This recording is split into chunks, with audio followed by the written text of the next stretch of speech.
A stunning split, the end of Paul's 2025-26 tenure with the Clippers. On December 3, 2025, the Clippers made the shocking decision to part ways with Chris Paul, just weeks into what was supposed to be his final NBA season. Sources told ESPN that Paul and head coach Tyronn Lue had not been on speaking terms for several weeks prior to Paul's exit.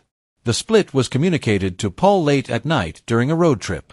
According to team officials, the decision was not triggered by a single isolated incident, but was the result of growing friction over time. What went wrong? Leadership, criticism, and a culture clash. At the heart of the fallout was a clash of leadership philosophies. Paul, a 12-time All-Star and longtime veteran, had reportedly been vocal in holding management, coaches, and players accountable. That approach, sources say, increasingly rubbed the organization the wrong way, with some viewing it as disruptive. While Paul expected to finish his storied 21-year career in Los Angeles, that plan unraveled quickly. For their part, the Clippers felt his style was no longer compatible with the team's direction. The breaking point: communication collapsed. It appears attempts were made to salvage things. Paul reportedly requested a meeting with Lue to discuss the negative presence allegations. But according to insiders, Lue refused to meet him. With communication broken and trust eroded, the organization determined the relationship was no longer tenable.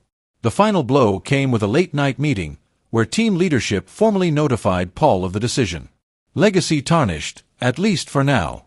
Paul, 40, returned to the Clippers on a modest one-year deal, seemingly to finish his career where he had once been a franchise cornerstone, 2011 to 2017. But instead of a celebratory farewell season, his time ended in abrupt and bitter fashion.